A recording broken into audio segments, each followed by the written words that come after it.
On this week's episode, we tee off with a PGA Tour Champions Pro. That was a lot to say.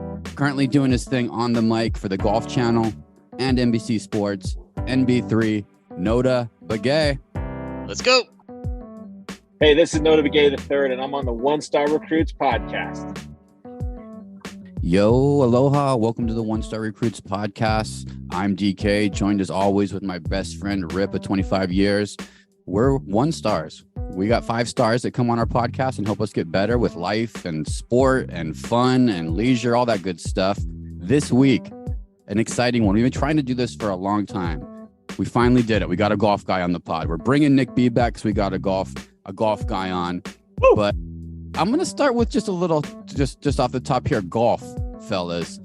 I played yesterday. I played on Thanksgiving. I played yesterday. Yesterday, I lost a sleeve of Callaway softs, made a couple putts, really got a love-hate relationship with the game, but I'm pretty addicted to this silly little game. And before we go to Nick B, and I'll talk a little bit more about some golf here, before we get to Notah, Rip, I think you're the love-hate scale. You might be on just the complete hate side of golf.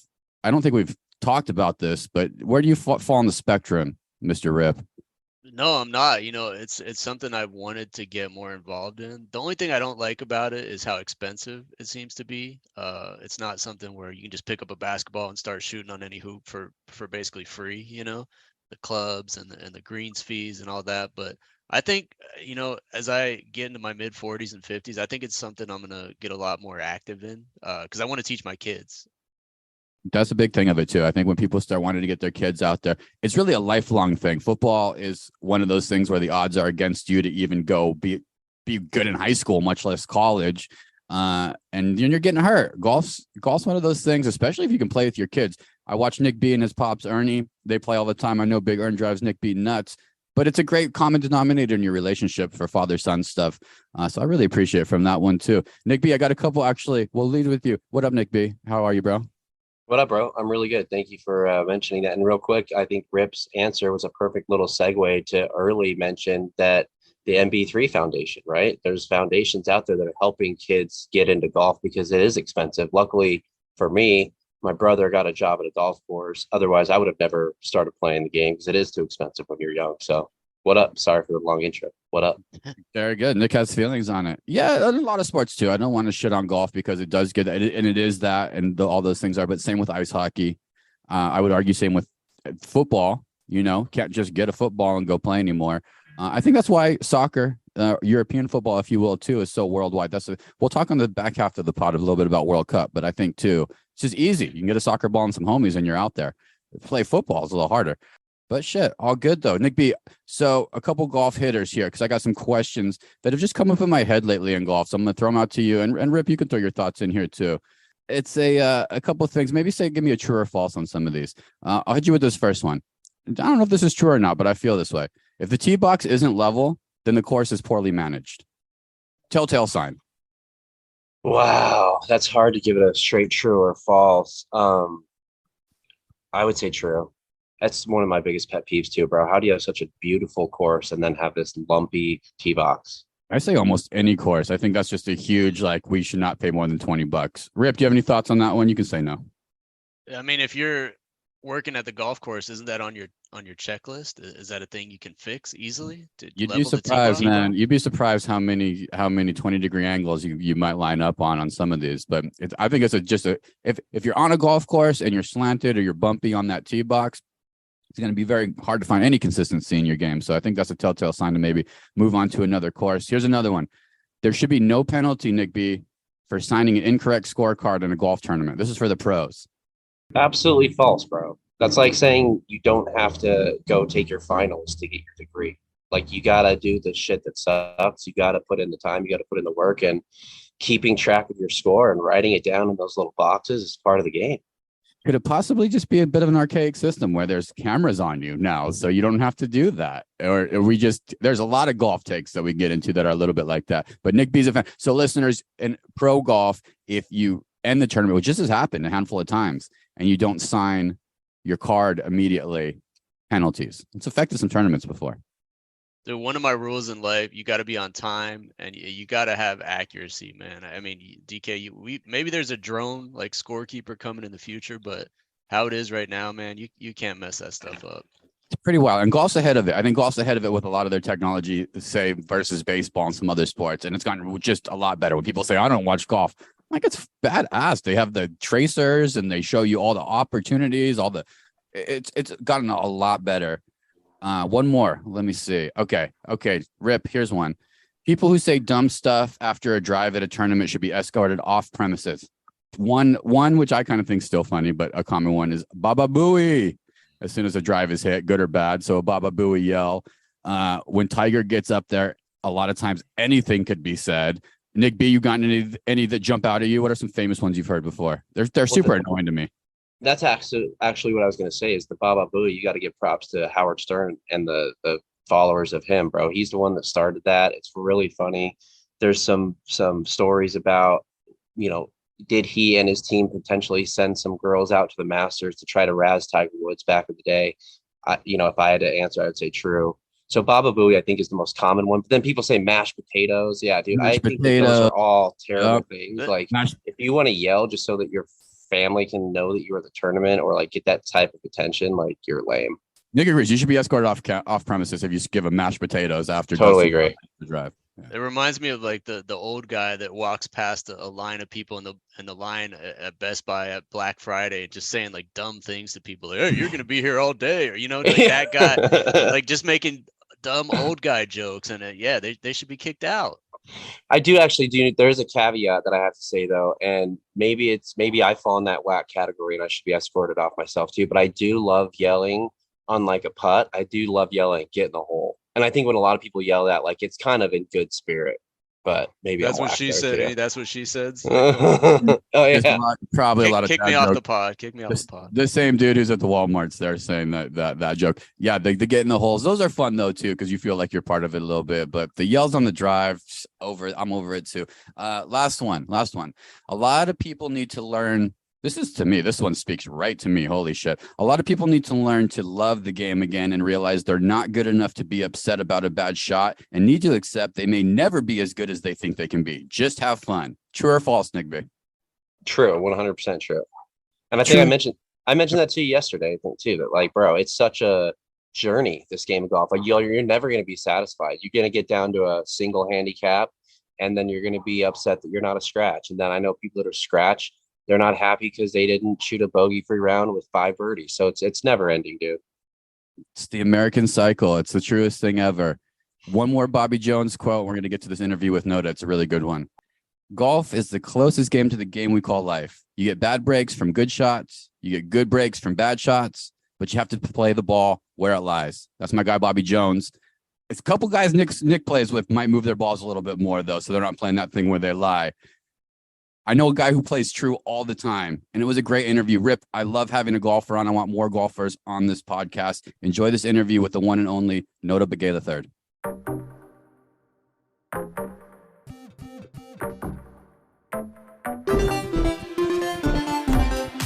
Now joining the One Star Recruits podcast, we have a husband, a father, a native of Albuquerque, New Mexico, a current analyst for both the Golf Channel and NBC Sports, and an early 2000s icon on the PGA Tour, rocking the double hoop earrings. We got MB3, Notah Begay III.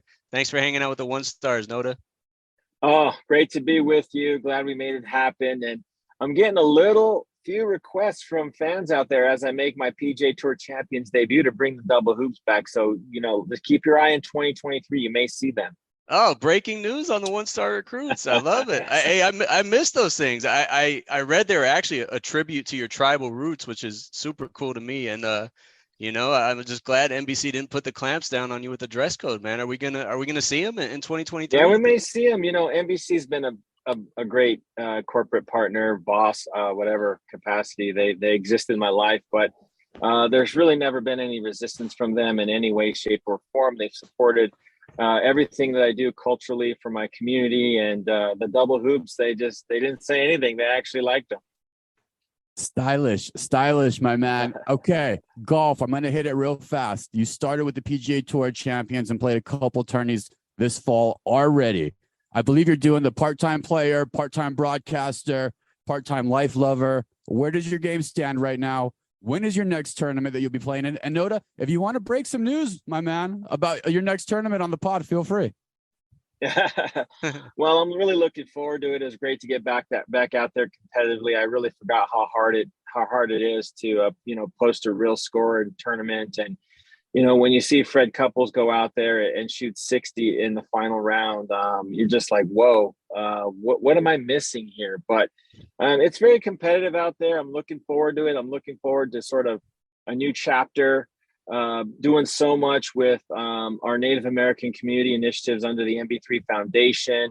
We just had our Junior Golf National Championship these last 2 weeks. So a lot of stuff on the youth front. I think PGA Tour Champions will give me a chance to really create a new platform and really connect with this next young generation of golfers and sort of getting them, and not only just getting them into the game, but endearing them to the game, because so many opportunities in our industry. You don't just have to play for a living, but you can do so many other things.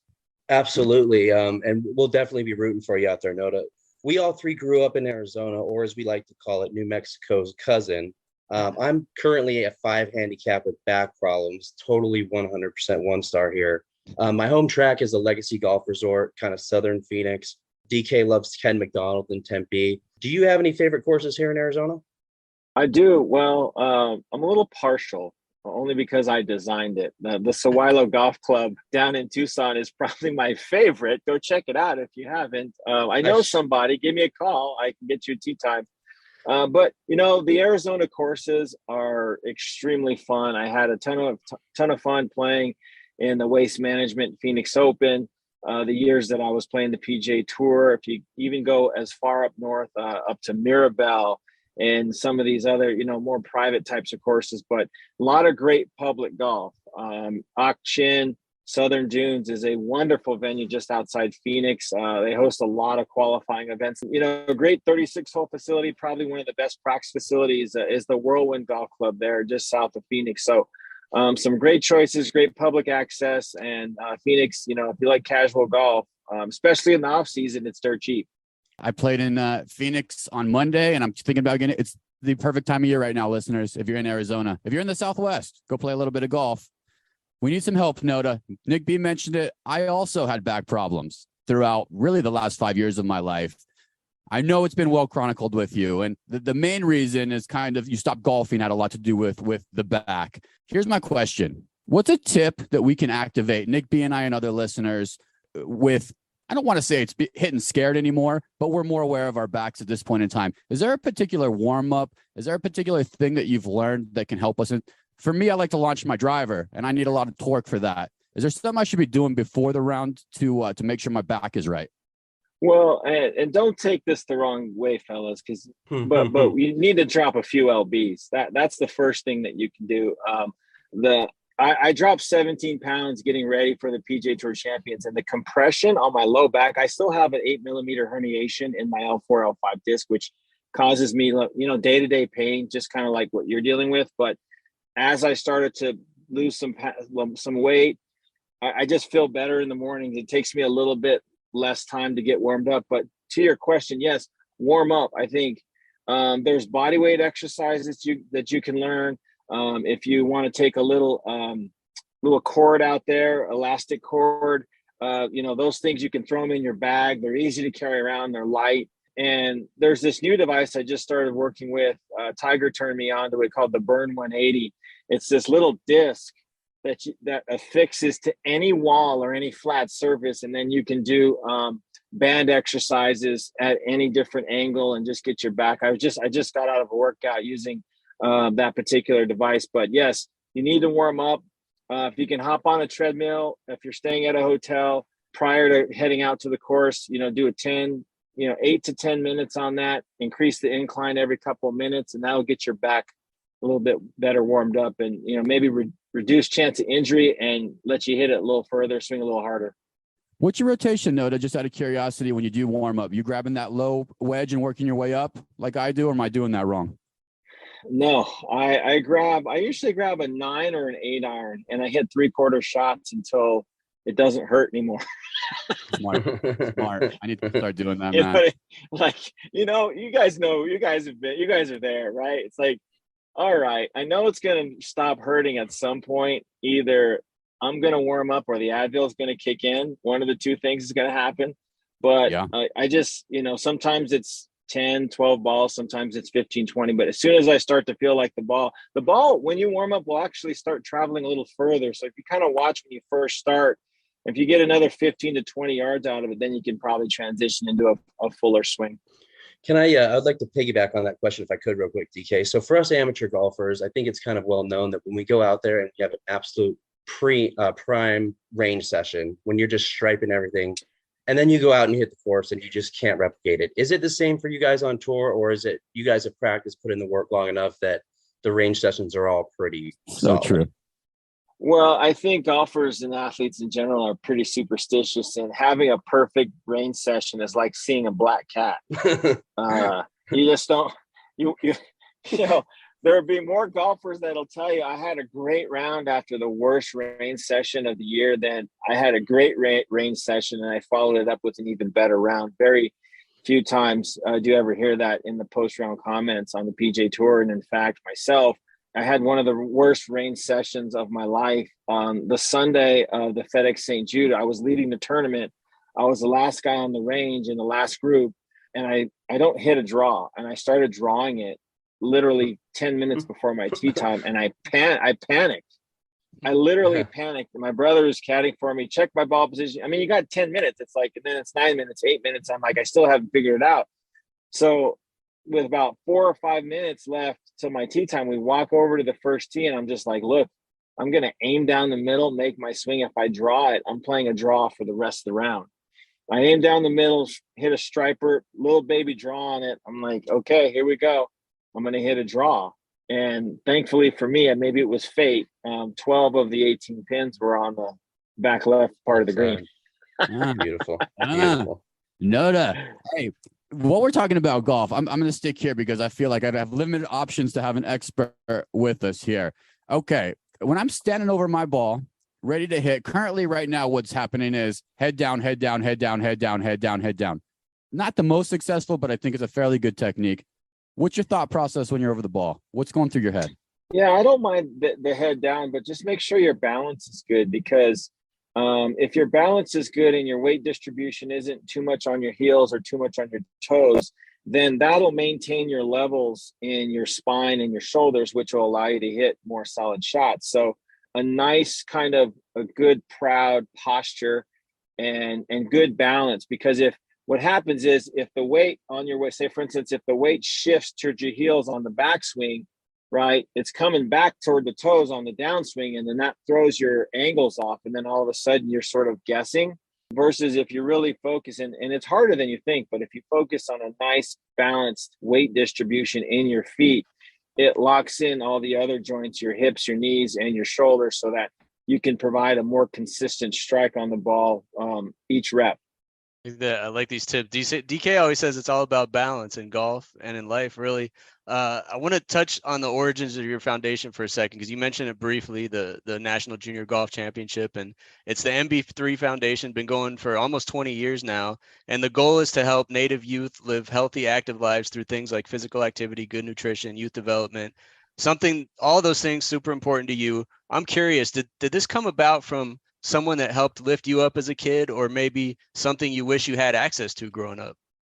I'll tell you what, we would need another couple hours to talk about all the people that helped me along the way. I mean, I slept on people's couches. I literally hitchhiked to junior golf tournaments, qualifiers. I remember I was in Connecticut, and there was a nice guy at the club. I was like, hey, are you headed this way by chance? I got a qualifier at the club, at this club. It was for the US Pub Links. And he gave me a ride there, dropped me off at my 1-star. So we got that in common. I stayed in my 1-star hotel back then.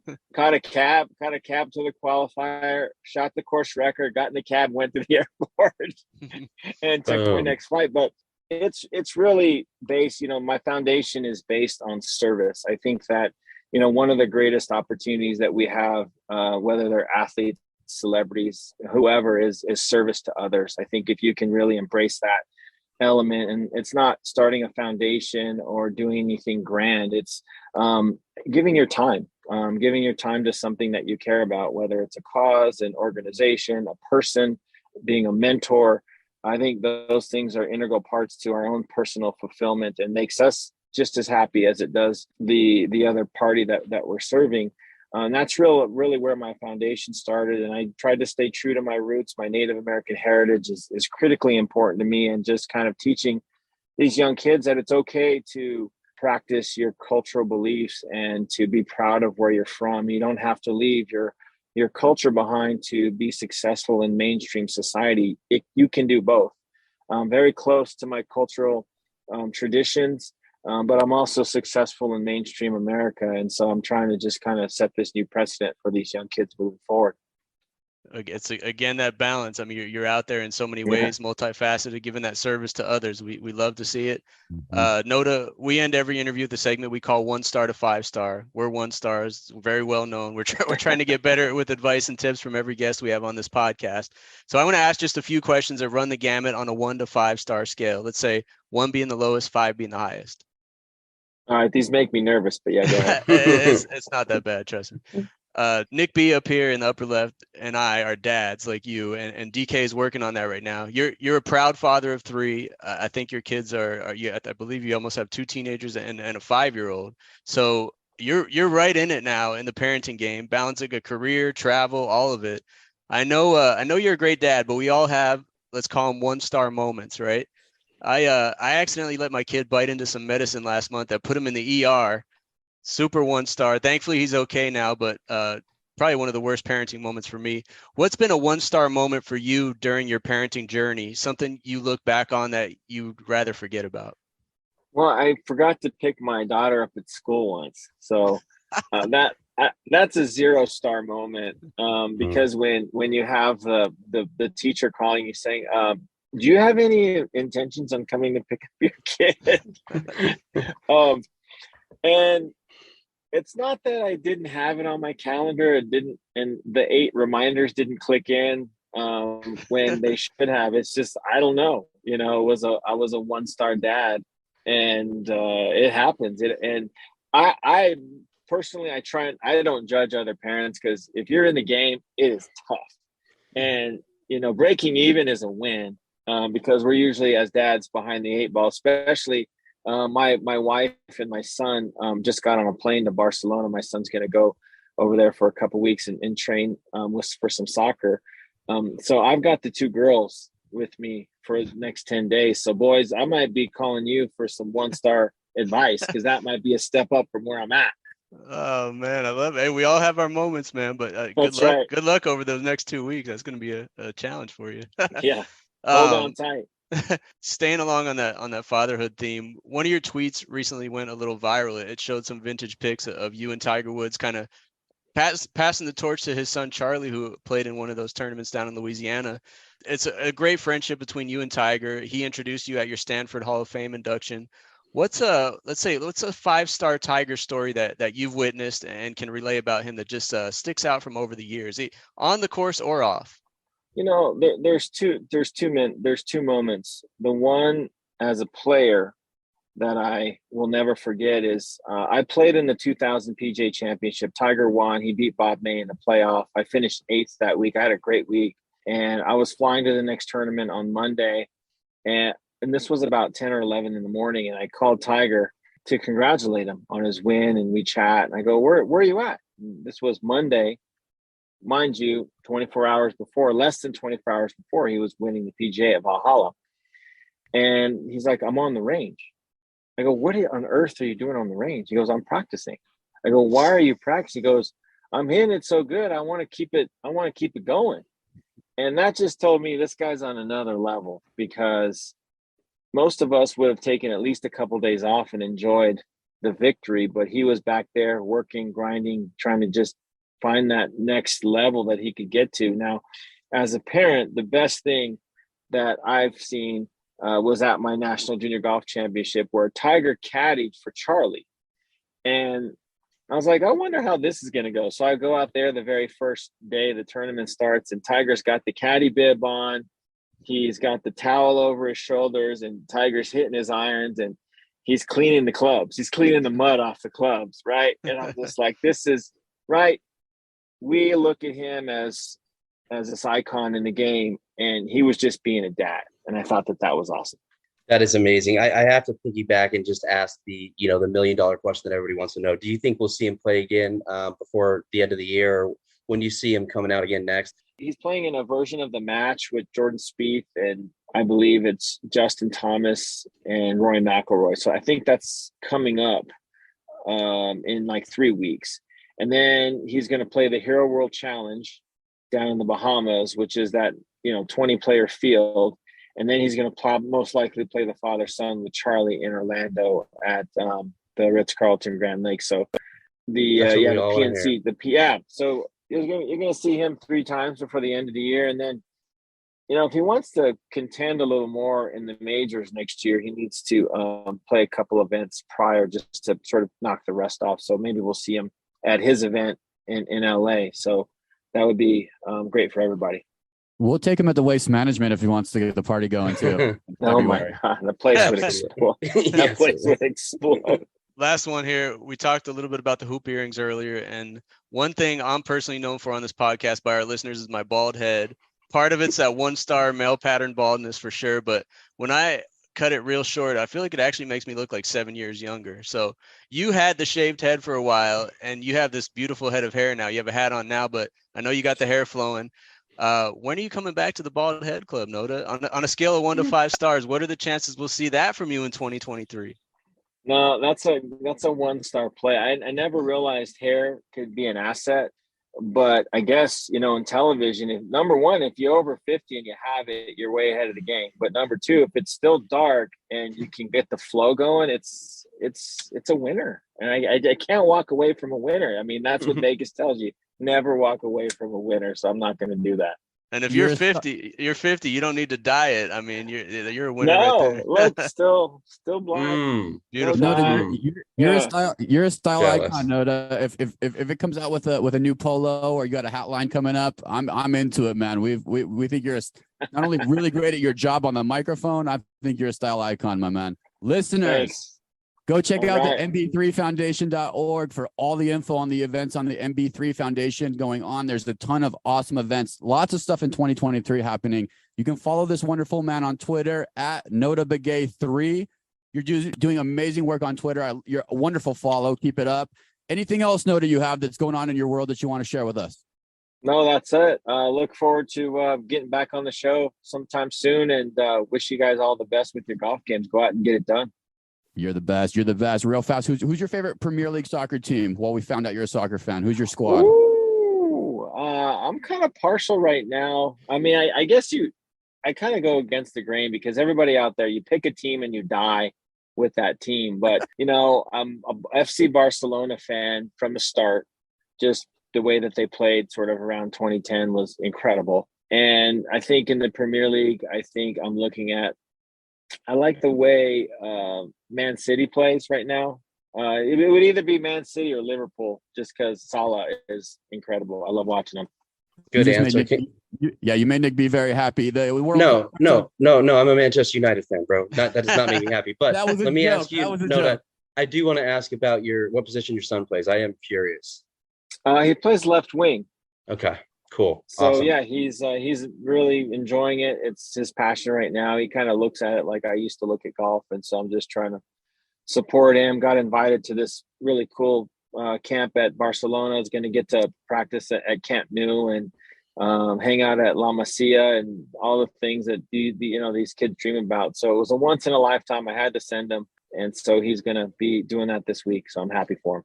That's so awesome, man. My 15-year-old daughter Jameson plays center back, and she's going to California this weekend for a tournament, so we're pretty excited. So wow, that'll be your fun. Son as well. Yeah, for sure. Soccer Pod World Cup coming up. Notah, you're the man. Thank you so much for your time. We appreciate you very much. Thank you for being on the One Star Recruits podcast. All right, guys, take care. Thank you.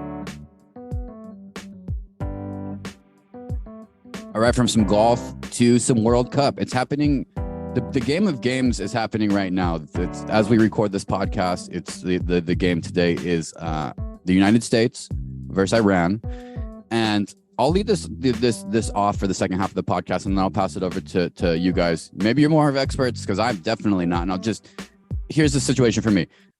How do I say it? It was a complete snooze fest. I tried to watch a handful of games. I found myself watching the USA England game, and I couldn't. Before I knew it, I had changed the channel, and I'm watching an episode of House Hunters, Buying the Bayou, and totally okay with that. Just total snooze fest, 0-0. Don't even feel like a lot of these guys are playing hard. To me, I might be a naked eye. I could be amateur ignorant speaking here, but it kind of seems like going through the motions a little bit, and then, way intense celebration and it's like a bunch of Luka Doncic out there, a bunch of crying about everything. Nick B, is the 2022 World Cup in Qatar a flop? No, absolutely not, man. It's been fantastic. I can't say I've watched every match, but I've watched the vast majority of them. And, I do feel like there's a little, like, Steve Nash may be a little bit of a unicorn here. I feel like basketball people are generally not soccer fans, and soccer people are generally not basketball fans. I find that to be interesting. So I kind of feel like, DK, I understand where your take is coming from, because you're a basketball guy first and foremost. But I love the game of soccer, love the game of golf. Those are, kind of what I follow the most. So, but we're all different, right? So I would say that it's been extremely intense. There's been, a couple huge upsets. Japan came out and upset Germany. Nobody saw that coming. And I think the biggest upset in the first round, Argentina. Messi's Argentina goes down to Saudi Arabia, who's never even won a World Cup match ever. So I could see that if you're not a connoisseur of the game, if you don't watch a whole lot of Premier League, Bundesliga, La Liga, any of the other league, it may seem like a boring match out there, but I can tell you the intensity is at an all-time high. This is more than the Olympics. I mean, this is the Olympics to these players. So that may be why it seems a little bit maybe boring at times for you, is because there's so much tactical intensity going on in the game that there's not as much scoring action, because they're not willing to kind of put on the line. This soccer soliloquy is boring me, Nick B. Would you, DK, Nick B, I liked your basketball fan, soccer fan analogy, because I think it's true in a lot of cases. But one thing, you're an American football fan. Would you watch a Cardinals-Rams game that ended in a 0-0 tie with 35 combined punts, 3 and outs? Would you watch that?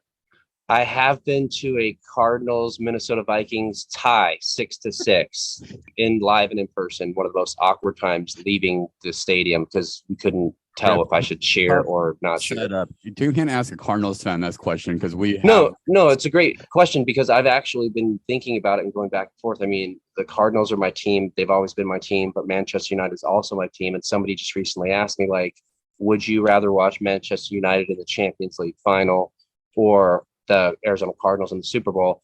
It was Cardinals in the Super Bowl. I didn't even have to think about it, actually. It's just a snap reaction. But I am way more into the Manchester United games than I would have been in the past. So sorry for boring you, DK. Should we talk more about some G League basketball players that that gets me fired up. Extremely familiar with. That gets me way more fired up. No, but I think it's a good take, and I think that's how the country feels. I didn't see the exact numbers, but I believe Ohio State Michigan game was going on the same time as the World Cup. I think even the USA match this week, and it was 18 million to like 2 million as far as eyes on that game in this country. So we like football, whatever. Way more exciting, and NFL was crazy this weekend. We'll do a little NFL talk to lock up that.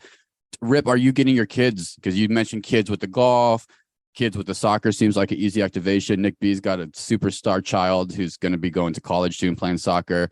What do you think, Rip, about soccer World Cup with your kids? They're old enough now to either say thumbs up or thumbs down. I mean, maybe in 4 years when it's on U.S. soil and the game times are a little more appropriate. I mean, right now my kid's in school. There's an 11 a.m. U.S.-Iran game, and most of the other games are even earlier. So the latest games I think have been at 11 a.m. So it's tough for kids to get that on their schedule. But I think the biggest thing with the World Cup is the crowds and the patriotism that people show. And I mean, even if it is a 0-0 tie, it is exciting because of the energy from the crowd. that's kind of my take on it. So that's why I would watch a little bit of it. But I want to see goals in the end. I want to see a 3-2 game at least. If not more.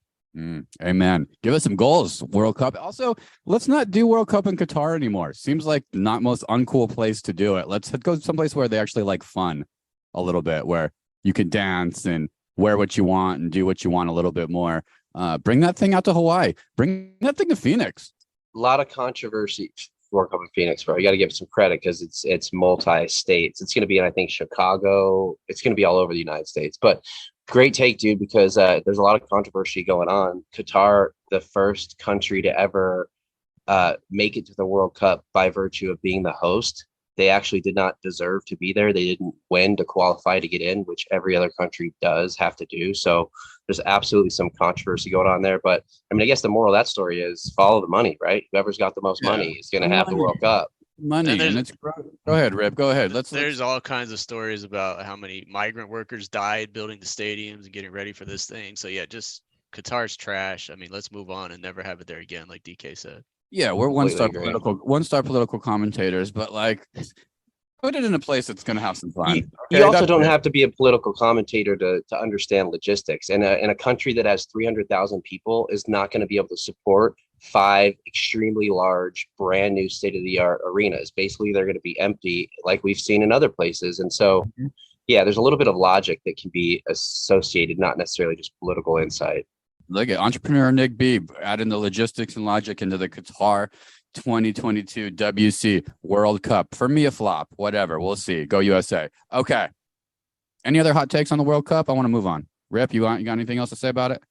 I'll just say the final's on December 18th. If you're not checking out any of the other matches, you absolutely should watch the final. It's December 18th. That's all I got. December 18th. My bet will be that we will be watching Belgium versus the Netherlands. Nick's hometown, the Netherlands. That's Big Ern's hometown. I was born in Salt Lake City, Utah, but Big Ern was born in Rotterdam and is 100% Dutch. Let's go. Let's go. Cool. Well, shit. Good weekend for me. I had kind of a 5-star week. I was having a hard time thinking of some of my 1-star moments. Really a lot to the basketball tournament. Well, I played double golf. So double golf plus going to 3 days of a college basketball tournament equals 5 stars for your boy. Am I easy or hard? Is that basic? Am I like an easy guy if that makes me happy, or is that hard to do? That's a 5-star sports week. I mean, yeah, dude, it was a 2-star sports week. I couldn't. Every time I turned on the TV, it was an incredible game. Whether it was a college football game, NFL game, these basketball tournaments. I'll talk about the Maui Invitational, but this tournament in Portland, the Phil Knight, fucking fire. Great hoops, man. Really proud of this sports weekend. Nick B, I know you didn't even get to experience much of it. I'll give you a quick rundown of the Maui Invitational. I know you're up at your Flagstaff house, flying in on the chopper there. Maui invite though, bro, was, I'll just tell you this. I'll give you just two quick things from the basketball point of view. I think future pros, hot take, Tommy Lloyd, head coach of University of Arizona. He has head coach written all over him, Rip. Do you know what I'm saying? Do you feel me on that? Well, and he was the Mark Few's assistant at Gonzaga for a long time, and went to Tucson, and immediately, like last year, had like a crazy record, 30-6 or something like that, and now he's back undefeated. They're ranked number 2. Coach of the year, and he has it. Like you see him, like he demands. Like I just did a couple walk-bys, and I got like a head coach. You can feel it. Like Cliff Kingsbury does not have this. Okay, but this man, Tommy Lloyd, has it written all over him. I can see him coaching like a Hawks. I can see him coaching one of those medium teams, taking them from good to great. So keep an eye on Tommy Lloyd. Also seemed like a really nice guy. Kind of seemed like a chubby baby in the face, which was funny. But NBA all over him. I really loved Matt Bradley. Rip, if we can maybe get a San Diego State guy on this pod. San Diego State's got some great fucking athletes. Wouldn't be surprised if they make a deep run in the tournament. Dude's built like a football player, Matt Bradley too. Right?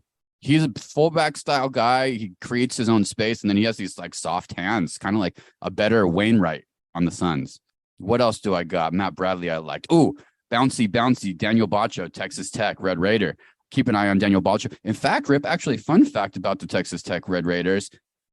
He did not play in Maui, but the Red Raiders have a guy on your roster who's your guy, who you actually know. He was coached by a 1-star alumni coach, Rip. Do you know who it is? No, a player on their roster? A player who hit the transfer portal, who their coach spoke very highly of him on this show. and now he's on the Texas Tech Red Raiders. He did not play in Maui, but he's going to make a big difference, I think, for the Red Raiders. Do you have a guess? I'm stumped. Dude, our guy, former Utah Valley State 7-footer, head coach Mark Madsen on the pod has got our guy Fardwaz, bro. Fardwaz on me. He moved over to Texas Tech. Big Red Raider now. Why is he sitting out? I mean, the guy's a 20-10 guy. Is he He's injured? for listeners, yeah, check him out. I'm not sure. I think something with a hammy or a back or something. You know, who knows? Okay. But he was out here. He was out here. I tried to get a picture with him. I was unsuccessful, and that will lead me into my 1-star moment of the week at the tournament as well. And we'll slide right up. You guys have any more questions? I guess that's a big take. So my quick question is, this is pretty much your first experience as a member of the media at this Maui Invitational. We're planning on going back next year, maybe even doing it bigger. What were you maybe tentative about this year or didn't do that you wanted to do that you'll for sure do next year, going in more confident being the second time around? Super important. I missed the opening Sunday, where it's done actually at the hotel across the street, and it's super interactive. They have all the coaches, all the players, all the staff, everybody in really a big conference room, and you're chilling, eating snacks. And I missed that. I was traveling this week. So by the time I got there, dude, it's a lot of hoops. And you know what it is, Rip, that I think is why this tournament's so fun. And I believe it's probably the same way with the Bahamas tournament and even the one that we're watching in Portland. And stop me if I told you this, but I think they wake up in the morning, have some breakfast at a nice hotel, hop on the bus, go to the locker room, put their shoes on, and then they're playing immediately. So it's just hard. They're bouncy. They're pumped up. There's not a lot of weight. You know, a normal game, you shoot around, you wait, you shoot, or you go to the bus. Not a lot of that happening here. And same with the coaches. It was moving quickly. So I wish I would have built that rapport on Sunday a little bit more from that side. Second thing, now that we have a full understanding of it, I was hanging with all the scouts and basketball guys, the media room, and it will lead me into my 1-star moment of the week. Not the happening place. Nothing in there, and it will get me to my 1-star moment of the week. You ready? You ready, boys, to get there? I'm ready. My favorite part of the show. Let's go. Listeners, we just do a quick, we're 1-stars, and we have moments, and we like to share them with the world, good, bad, or ugly. This one in particular, though, for me, was at the tournament. I was ready to make my move. I'm getting all this pressure from Nick being Rip. I'm need to get a photo with one of these guys and see if I can log them up, whatever.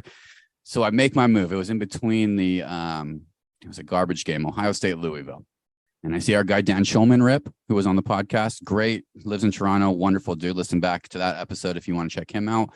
And then the nicest human in the world, Jay Billis, calling the game. So I'm ready to make my move. I walk on by, had a 5-star week. I'm feeling pretty good. Give them kind of the what's up about 5 feet away. Big Jay Billis, Dan Schulman. They got their headphones on. They're kind of getting their notes ready. By the way, the dudes work super hard, Rip. Did you see that the next day they were calling the Portland game? They left Maui immediately. And the next day they were in Portland calling the Portland tournament. Did you see that? You texted me that. I was like, man, those guys they're moving all over the place during the college season. It's crazy. Dude, they love hoops. Anyway, so I do that. So I go in for the fist pound. So I get a return fist pound immediately from Schulman. But I didn't have the opportunity to do the next thing. And I froze up a little bit. I was going to do like a 1-star. Like I froze up, but I got it. But I got that from Schulman. Now their headphones are on, but I got the fist pound. On to Billis. Eye contact made. Here's the 1-star part. Eye contact made. So he saw the human in front of him. Fist out. Fuck. Billis left me hanging, bros. Oh my God. I let it hang for about 3 seconds before the producer gave me the slide over. Oh my God. Billis gave me the push. It felt like 30 seconds, but it was only 3 seconds. And then I proceeded to flip my media badge over because it was backwards. So I thought, oh, maybe he just didn't see my badge over. So I flipped it over and got the wave, and I proceeded to head to the media room, which I was then ate some complimentary shame popcorn in the media room. And I ended up talking to Lenny, who covers high school sports for the Maui News Now, about the waves being good that day. So that's my 1-star moment, bros. Dude, let me just say that the producer, whoever waved you on, 1-star moment for him and anybody else out there in the world. Like, if you ever see somebody go for the fist pound and somebody else leaves them hanging, please roll in and pound that fist. It's so easy. Just save him. Save the homie, man. What was it? Were you? Did you interrupt the broadcast? Was it in the middle of a broadcast? No, it's in between games. They just you could going through notes and shit, and they're like, whatever. They're not focused on staring into, the people in front of them, but the eye contact was made. That was still 1 star. He definitely, there's a human in front of him going for a fist pound, straight back down to his notes. Hey, the only person that was a 1-star moment for, in my opinion, was Jay Billis, man. He missed out on a fist bump in the DK of the 1-star recruits.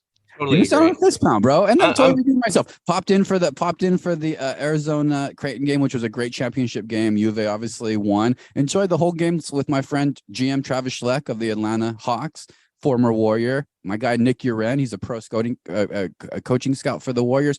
Led to one moment of shame, had some popcorn, had a little bit of water, got back on my feet. I was back in there. So I still maybe lined up some stuff for us in the future, Rip, just on not the media side, more of the basketball side, which we do love GMs. We had Trajan Langdon on. Our listeners love getting those guys. So we'll see. Stay tuned. Nick B is officially boycotting any Jay Billis announced games until he either personally apologizes to DK, gives him a fist pound, or comes on the 1-star recruits. That's just ridiculous. Give me the fist pound, boy. Yeah, he was so good. He was doing this 94 feet with Jay Billis during the Maui tournament when he would just walk 94 feet on the beach with the star player on the team.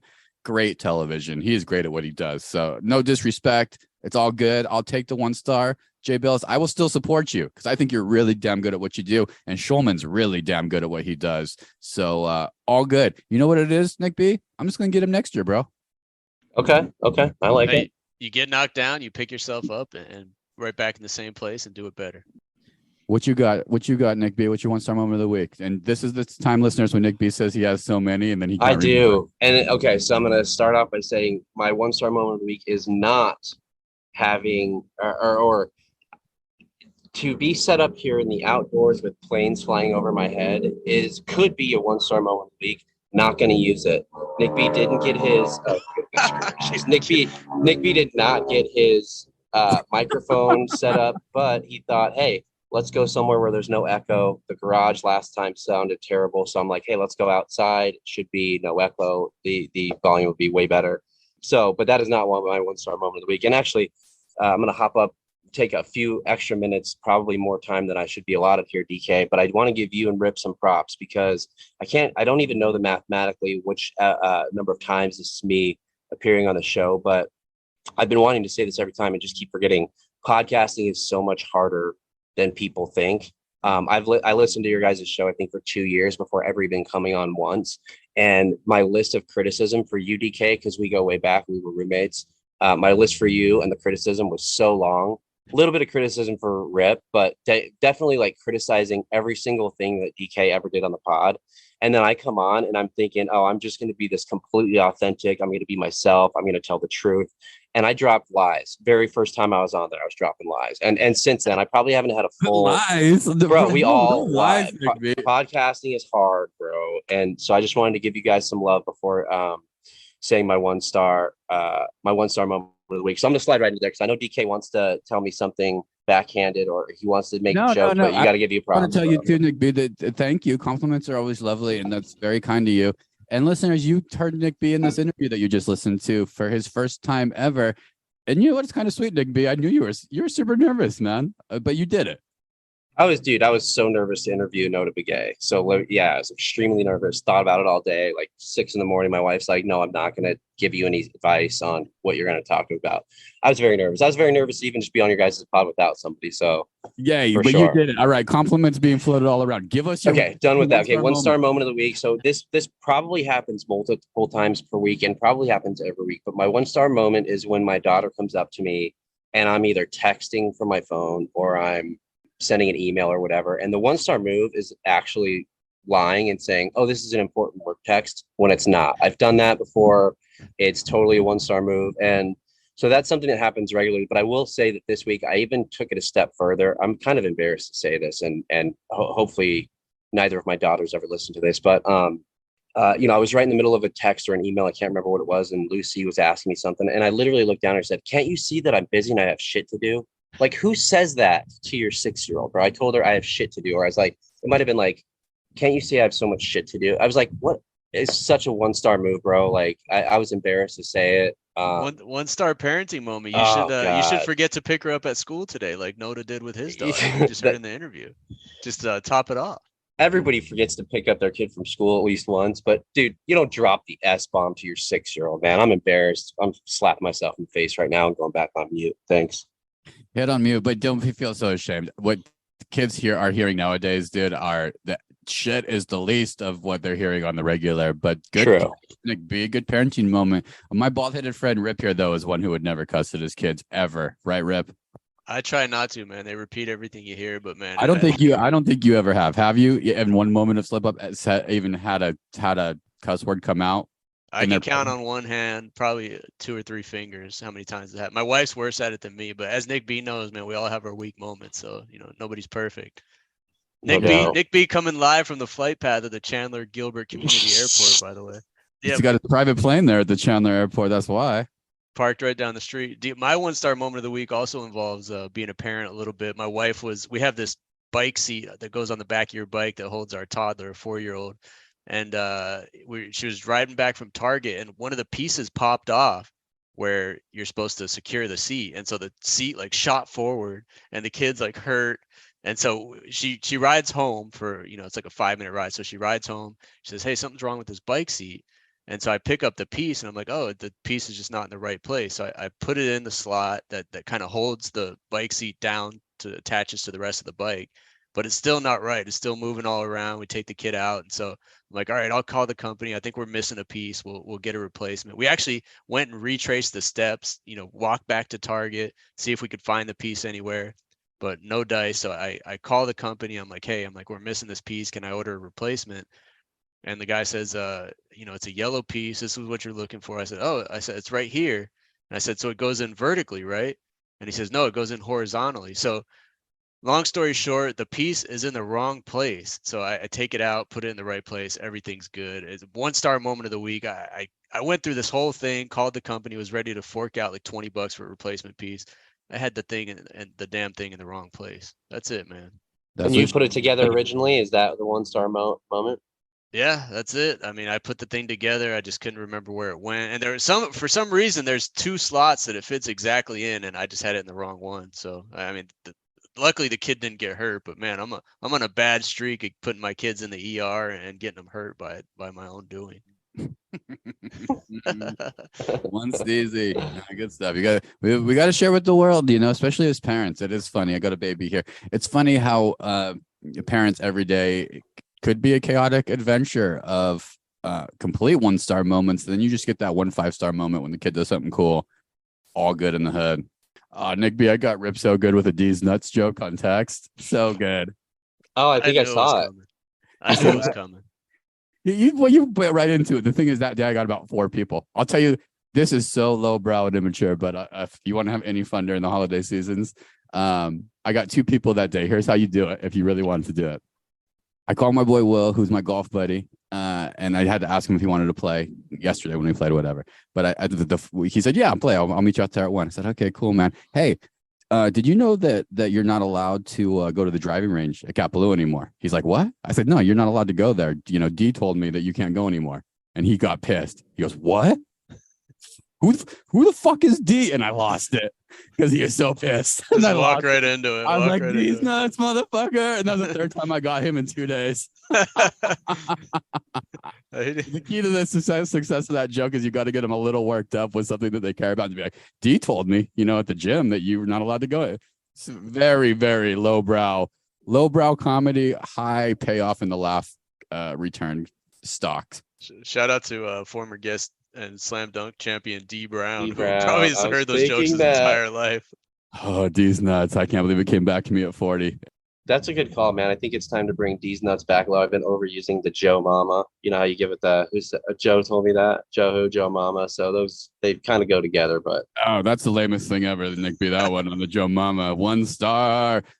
Rex of the week, listeners. Anything that made us feel good from the week we'd like to share with y'all. Before we go into that, DK, can I interrupt you real quick to say before we go into Rex of the Week, can I just real quick for accountability on the pod? I know you and I like to do this with each other, but Notah Begay did tell us straight up that we need to lose some LBs. Like the highlight of my short podcasting career is asking Notah Begay a question, falling flat on my face that I didn't realize he had designed a golf course in Arizona. Idiot. And then hearing him give us the advice that we need to lose some LB. So I'm going to go ahead and throw out there that I'm going to take your advice, Notah. I think that a prime weight for me would be 189 pounds. Love to hear your guys' take on that. And then I would also love to hear your ideal golf weight, DK, and then how we're going to get there and when we expect to be in full playing shape so that we can't use that as an excuse. I think 189 is good for you. I'm at 180 right now. I think I maybe could do a couple pounds less and go get some more muscle, but I'm very happy with my 180. So I'm a good golf playing shape. I just have to work on my damn swing, bro. But I like 189 for you. I think that's a good goal. How are you going to get there, Nick B? Nick B is going to work on his core, bro. I got to work on my core, I think, right? You got to work on that core. I think you got to, make sure that you watch that boost sometimes, Nick B. Nick B just the beer belly. That's going to have the beer belly. It's good though. Good accountability there. Recommendations of the week. Mine is easy. And for Thanksgiving, we did not do traditional Thanksgiving. We went out to a place here in Hawaii called Duck-Kind, like duck, D-U-C-K, kind, K-I-N-E, a restaurant that specializes and only does duck dishes, which is a little bit different. But my recommendation, if you haven't had it, is to go get a roasted duck. So if you just Google like any Hong Kong restaurant is the best, but a roasted duck, crispy skin, and they serve it with little bao buns, little green onion, and some hoisin sauce. It's the jam. It's really a delectable treat. I don't get it a lot. It's not something that, but I think on a Sunday night, if you want to maybe take your kids out and show them something new and have delicious food that you don't normally get, go get yourself a roast duck. That's my rec of the week. I second that. One of the top 5 meals of my life when I went over to China for a wedding, 10 years ago, was that Peking duck in Beijing. So good with all the sauces and the flavor. Unbelievable. It's a little bit greasier. It's a little rich, but it's a really enjoyable experience, especially with the way they present it. And so put it on your list, duck. I got this. This might be my most important rec of the week of this entire podcast history. I actually taught it to my mother-in-law over the weekend during Thanksgiving, and she was very receptive to it. It's something my plumber taught me about 5 years ago, is that everyone has a dishwasher that is very close to their sink. The pipes are all lined up together. And a lot of times the dishes, as we know, don't get fully clean, especially some of those tough ones. It's a simple tip. It'll save you a lot of work, a lot of dishwasher unloading and reloading. It's start the hot water before you run the dishwasher. Start the hot water on your sink before you run the dishwasher. Let it heat up and then press start on the dishwasher. So right when that dishwasher starts, it's going in with steaming hot water. That first initial rinse is so important. It gets your dishes so much cleaner than just not turning on the water and just starting with cold water and waiting for it to heat up. Because I don't know about you guys, but mine takes like 60 to 90 seconds to heat up. That's a crucial 60 to 90 seconds in the dishwasher cycle. So start the dishwasher with hot water in the sink and thank me later, man. It'll get your dishes so much cleaner. You guys do that? Yeah. You know what? I do it with my bidet. So I get warm water on my butt.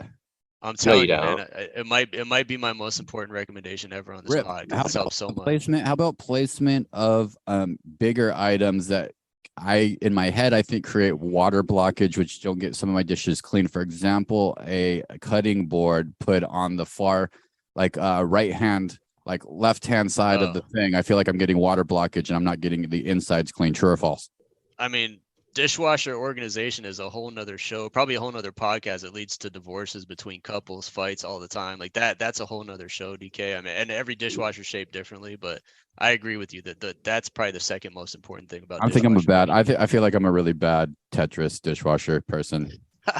I cram shit in there. I cram shit in there all the time.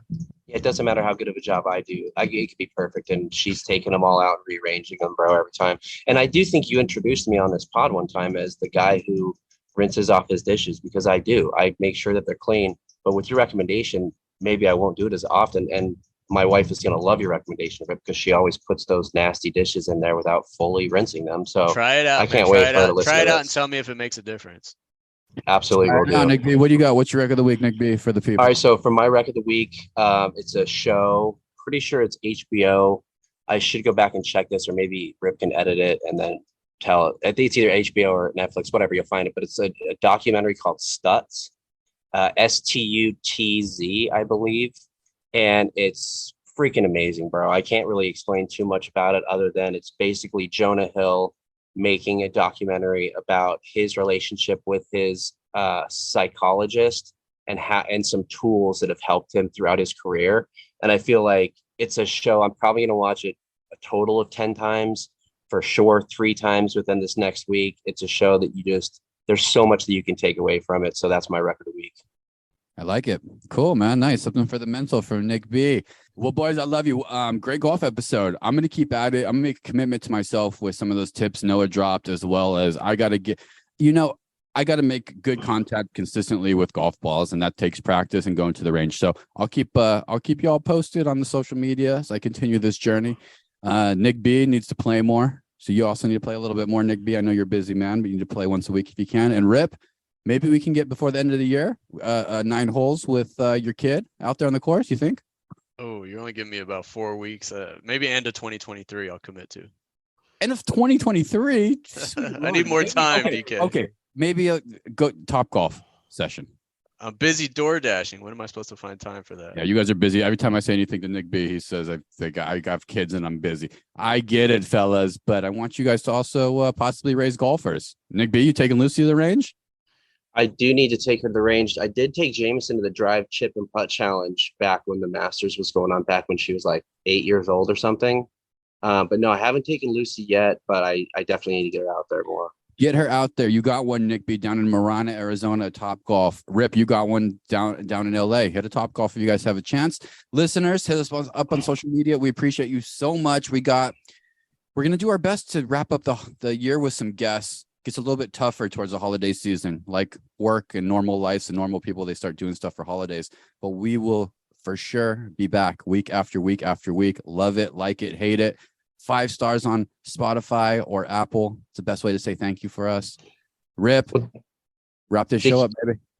I just want to give a quick shout out to some Golden State Warriors employees, DK, some of our guys, Andrew Rossi of the Shooting 2 podcast, who my son and I got down for shoot around last week when we were up in San Francisco and watched Steph Curry's greatness, Klay Thompson, all those guys warm up. Andrew Rossi, thank you for hooking that up. And of course, our guy Cam Quick, who I mentioned last week, got us the tickets to the game. So GSW, first class organization, first class gentlemen right there. So shout out to those guys. Wonderful podcast, gentlemen. Excited, I think. Go USA. I hope there's some goals scored. You'll know when you're listening to this podcast later this week if some goals were scored and if USA is on its way to World Cupping. What do you get if you win the World Cup? An actual cup? Bro, it's like the most coveted trophy in the world, dude. It ain't no Stanley. I'll tell you that much. No, it's the World Cup, dude. That's what it is. Have you ever heard of a gold medal? You know what happens when you win an Olympic event, DK? There's a gold, there's a silver, there's a bronze. Are you aware of that? But is it Just literally a cup like you drink out of? As much as a Stanley Cup is a cup. You put beers in there. Can you put beer in it and drink it? You don't know. Soccer, Absolutely. football, it's very confusing. It could be the cup you put over your penile, and we don't know because it's soccer and football. We're very confused by it. But go USA. Give us 5 stars. We'll see you next week. See you next week. USA 2-0. Let's go.